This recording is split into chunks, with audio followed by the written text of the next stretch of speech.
Invité du 19h, Olivier Besancenot, donc bonsoir. Bonsoir. Ancien candidat NPA à la présidentielle. On va parler de votre candidat cette année, Monsieur Poutou. On va parler du climat général de la campagne. Est-ce que vous êtes d'abord partagé ce soir, Olivier Besancenot, entre le soulagement et la douleur toujours, après ce qui s'est passé? Moi aujourd'hui je pense d'abord et encore aux victimes. Voilà, le racisme, la haine froide, aveugle, barbare quand elle frappe, on pense aux victimes et à travers ces victimes à toutes les victimes du racisme et de la haine.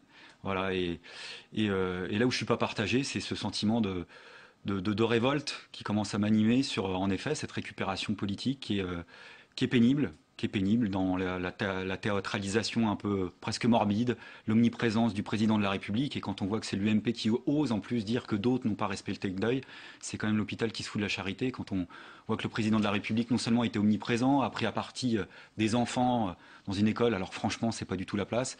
Voilà, il y a une espèce d'instrumentalisation qui est complètement décalée, déplacée, donc je pense d'abord toujours et aux victimes. Dans Voilà. cette séquence qui s'est achevée ce matin avec la mise hors d'état de nuire du terroriste, il n'a pas joué son rôle selon vous responsable, symbole de l'unité de la nation? L'unité de la nation, bah écoutez, moi, la solidarité avec les familles, oui. L'afficher au nom de l'unité nationale, aux côtés de Marine Le Pen, aux côtés de Claude Guéant, Nicolas Sarkozy, quand on connaît leurs promos sur justement le terrain du racisme, il faudra compter sans moi. Et quand vous entendez Nicolas Sarkozy, il y a quelques instants à Strasbourg, qualifier le tueur de monstre, comment est-ce que vous réagissez? Bon, mais il y a une espèce de surenchère, c'est à qui aura le terme le plus radical pour discréditer. Voilà, les actes, ils sont ce qu'ils sont, je crois qu'ils suffisent en eux-mêmes. La question qui se pose, c'est comment on fait pour que le climat change et pour que notamment, parce que je pense aussi à eux aujourd'hui, il n'y ait pas une stigmatisation, une islamophobie qui s'installe, et je pense notamment à ceux aujourd'hui qui sont musulmans et qui subissent peut-être le regard dans les rues, dans les transports Alors en le commun. chef de l'État, parmi d'autres, a appelé justement à ne pas faire d'amalgame entre l'islam et puis les extrémistes. Oui, mais on le connaît, le président de la Il a République. proposé aujourd'hui un nouvel arsenal pénal pour lutter contre l'embrigadement sur Internet et dans les zones tribales où sont attirés parfois de jeunes Français. Que pensez-vous de ces nouvelles mesures pénales? Donc d'abord, visiblement, même les spécialistes ont dit de dire que ça ne sera pas franchement efficace. On est encore dans l'affichage et puis on est dans la tentative une nouvelle fois de faire en sorte que la campagne électorale, à partir de maintenant, elle n'ait plus lieu que sur le terrain de l'insécurité, qui est le terrain cher à la droite et à l'extrême droite, en oubliant toutes les autres questions de l'insécurité sociale, qui demeure une préoccupation majeure. Aujourd'hui, j'étais avec les salariés de Florange, par exemple, qui auraient beaucoup à dire sur ce que ça signifie au quotidien, par exemple, la perte éventuelle d'une usine, l'arrêt de l'activité, et puis là aussi du rôle du président de la République. Donc nous, notre rôle dans cette campagne, c'est de faire en sorte que la question sociale, la préoccupation majeure de millions de personnes, l'emploi, le logement, les salaires, non seulement ne soient pas reviennent au premier plan. Absolument. Mais vous reconnaissez qu'il y aura un avant et un après dans cette campagne présidentielle, évidemment. Mais ça, c'est évident. Et sur les questions de sécurité, alors est-ce que vous avez des choses à dire ou à proposer? Bah écoutez, sans parler des cas extrêmes dont on est en train de parler, et ça c'est un vieux débat, les réponses sécuritaires aux problèmes d'insécurité qui existent dans les quartiers populaires, par exemple, ne règlent absolument rien dans les faits. Donc les questions qui se posent, c'est l'aide aux victimes, c'est l'accessibilité des services publics, et puis c'est aussi rouvrir au public les quartiers populaires, par exemple, parce que quand on ferme au fur et à mesure les bureaux, les hôpitaux, les écoles, bah, au bout du compte, même les commerçants finissent par mettre la clé sous la porte, et du coup, il n'y a plus de vie sociale. Donc là aussi, il faut parler de questions sociales. Est-ce que vous ne craignez pas que ce climat qui s'est instauré nuise aux petits candidats et que le débat se recentre sur les principaux d'entre eux, qui peuvent incarner ce qu'on appelle l'État et les fonctions régaliennes? Moi, je ne vois pas le risque dans ces termes-là. Je vois le risque que les courants extrémistes, ceux qui surfent sur la démagogie raciste, puissent en effet avoir le vent en poupe. Donc moi, mon rôle, avec d'autres, c'est de lutter fermement contre ces dérives-là, quitte à aller à contre-courant et expliquer, et c'est le sens de la candidature de Philippe Poutou, par exemple, que vous avez la possibilité aussi de voter pour un candidat clairement antiraciste, qui réclame l'égalité des droits intégrales, qui en a ras-le-bol de la mise en concurrence des peuples entre eux, des communautés entre elles, et qui revendique la liberté de circulation, la liberté d'installation, le droit de vote des immigrés à toutes les élections. Bref, des trucs qui ne sont pas forcément très en vogue actuellement à gauche, et là c'est à la gauche que je m'adresse, parce que c'était elle qui faisait ce travail-là jusqu'à présent. Donc il y a du travail à faire sur ce terrain-là. Alors vous savez que la gauche gauche au Sénat a voté pour le droit de vote des immigrés aux élections locales. Je sais ça, puis je sais, même si j'ai que 37 ans, même si j'en ai plus 20, que c'est une vieille promesse de la gauche. Donc la question qui se pose, c'est maintenant de l'appliquer concrètement. Mais nous, on est pour le droit de vote des immigrés à toutes les élections. Et puisque vous parlez du Parti socialiste, quand un François Hollande, à un 20h, on lui pose 4 fois la question pour savoir s'il y a trop ou pas d'immigrés en France, qu'il n'est pas capable de répondre, ça veut dire qu'il y a un malaise. Il ne doit pas y avoir de malaise, il n'y a pas trop d'immigrés dans ce pays, il y a trop de racistes. Il y a trop de racisme et c'est ça qu'il faut combattre. En tous les cas, vous l'avez cité, votre candidat, Philippe Poutou, vous ne lâchez pas votre successeur dans la campagne, hein, Olivier Besancenot. Non, d'abord parce que c'est pas le genre de la maison et puis parce que je crois en sa candidature. Pas tous. Bah, écoutez, voilà, vous me demandez, moi je vous parle de ma maison à moi et ma façon de faire. C'est le NPA et j'ai lu ce matin dans Libération, comme vous, cette tribune de plusieurs dirigeants du NPA, Olivier Besancenot, qui appellent donc à voter Mélenchon le 22 avril car, disent-ils, Philippe Poutou prend le chemin de la marginalité.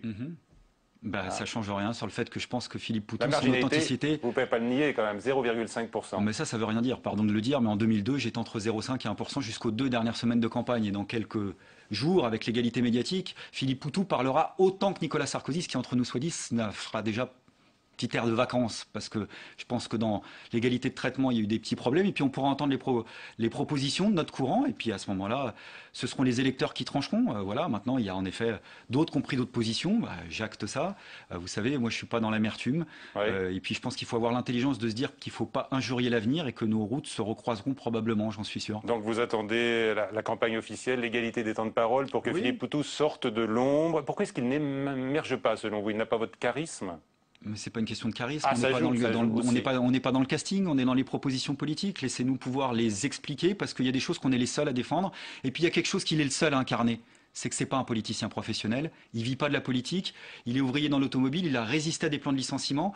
Et je pense qu'au bout d'un moment, on est des millions dans ce pays et dire que les partis institutionnels ne nous représentent plus. Alors soit on continue à pleurnicher en leur demandant de faire un truc qu'ils n'ont plus envie de faire, soit on se dit qu'on se fait un peu violence et qu'on cherche humblement à se représenter nous-mêmes. C'est ce qu'on a fait avec ma candidature en 2002, en 2007. C'est ce qu'on fait cette fois-ci avec Philippe Poutou. Alors je vous propose, Olivier Besancenot, d'écouter ce que dit Jean-Luc Mélenchon de tout cela, le candidat du Front de gauche qui est toujours en hausse dans les sondages. Il y a même un sondage BVA qui le place en 3e position, devant Marine Le Pen, devant François Bayrou, et porté donc par une campagne dynamique, on l'a beaucoup dit. Il était ce matin dans le Val-de-Marne auprès des cheminots. Joachim Robb est allé à sa rencontre. On l'écoute sur le NPA.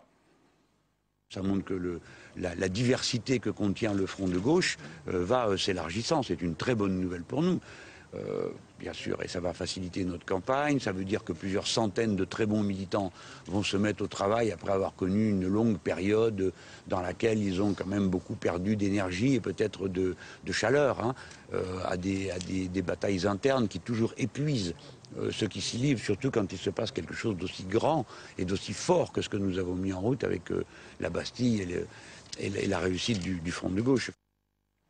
Jean-Luc Mélenchon, que vous connaissez bien, il vous ouvre les bras, à vous aussi, dirigeant du NPA, comme à d'autres, Olivier Besancenot. Certains ont franchi le pas, on l'a vu, on l'a dit, on l'a lu dans Libération ce matin. Qu'est-ce qui vous retient finalement? Parce que vous avez cité le programme de Philippe Poutou, mais il y a beaucoup de ressemblances avec celui de Jean-Luc Mélenchon. Vous avez tout à fait raison, Jean-Luc Mélenchon reprend pas mal de nos propositions et c'est tant mieux. C'est pour ça que j'ai pas d'adversaire dans ce camp-là. Donc je ferai pas comme lui. J'irai pas à titiller les uns les autres. Moi, j'ai pas d'adversaire dans ce camp-là. Je respecte les militants du Front de gauche. Tant mieux s'ils ont une dynamique. Moi, ce qui me fout les boules quand je vois les sondages, c'est que je vois que Sarkozy éventuellement peut repasser. Donc, je me trompe pas de cible. Maintenant, je m'excuserai pas de défendre une campagne plus à gauche, plus indépendante du Parti socialiste. Pourquoi? Parce qu'il y a quand même un scénario qui est encore probable, c'est que Sarkozy se fasse battre. Nous, on l'espère tous. Il y aura quoi? Un nouveau gouvernement de la gauche plurielle, du PS avec ses futurs alliés, d'Europe Écologie Les Verts, de tout ou parti du Front de gauche, puisqu'on sait que cette question de la participation à une éventuelle majorité présidentielle absolue de soutien divise ce courant-là. Donc qu'est-ce qui se passera à ce moment-là? On aura de nouveau besoin des anticapitalistes qui soient les plus indépendants possibles du Parti socialiste pour porter à ce moment-là une proposition unitaire, celle d'une opposition la plus large possible à la gauche de ce gouvernement. Et à ce moment-là, j'espère pouvoir retrouver Jean-Luc Mélenchon, Nathalie Arthaud et d'abord et avant tout des millions ou des centaines de milliers de personnes anonymes qui sont dans le mouvement social, au-delà des affiliations politiques des uns et des autres. Donc l'unité est un combat.